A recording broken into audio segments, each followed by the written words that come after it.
Hello, friends.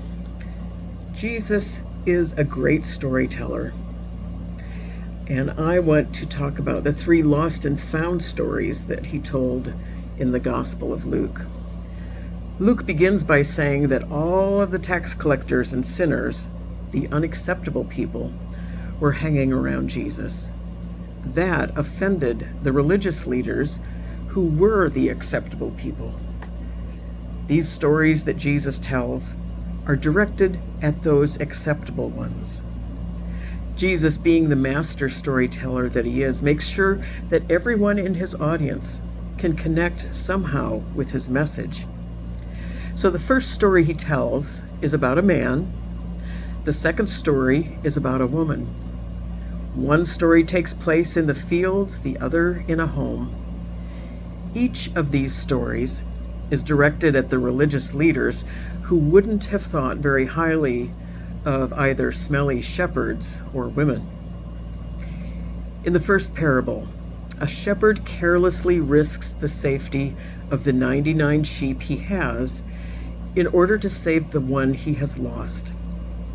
When that sheep is found, his flock is wholly restored, and he makes sure that everyone knows and enjoys his good fortune.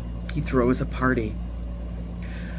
Our contemporary sensibilities would advise against that, wouldn't they? Cut your losses, we might say. A 1% loss isn't going to ruin you. But Jesus, the storyteller, knows in God's economy, every one of us is as important as all of us. In our eyes, there are important people and not so important people, but not in God's eyes. In the second parable he tells, the stakes are higher. A woman with only 10 coins is desperate to find the one she's lost. That one coin represents 10% of what she has, and she's unwilling to let that go. After much effort, the coin is found, her treasure is fully restored, and she shares her joy with everyone in her neighborhood. She throws a party. Immediately after these two parables, Jesus tells the most well-known lost and found parable of all, that of the prodigal son. This completes the trilogy of the lost and found.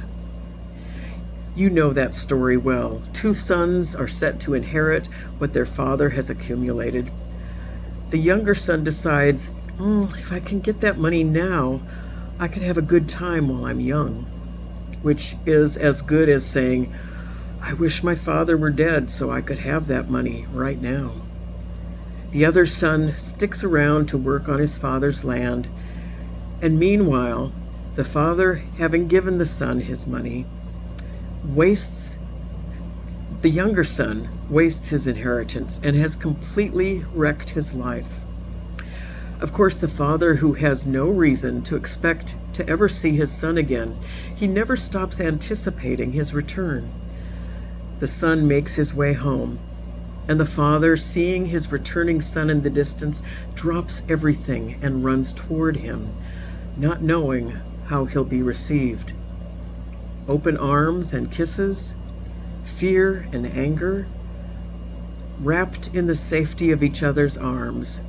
Past arguments are forgotten. All is forgiven. When the son says he wants to be a servant in his father's household because he knows he's not worthy to be his son any longer, father says, don't be ridiculous. You don't have to be a servant. You are mine. The father says, and now the family is wholly restored. Can you see how Jesus escalated the worth of that which is lost in linking these three stories together? I hadn't noticed that progression before, but if you keep these three stories together, you can see it. He begins by implying, you are worth pursuing, and I will track you down like a shepherd who loses 1% of his fold. In the next story, you are worth pursuing, and I won't stop until I find you, just like a woman who has lost 10% of her treasure. With the story of the prodigal son, He brings the point home. You are worthy of never giving up on. I will not forget you like a father who thinks he has lost half of his family, 50%. Finding you is that important to me because I value you and I value wholeness. God refuses to give up on us or give up on his desire for wholeness.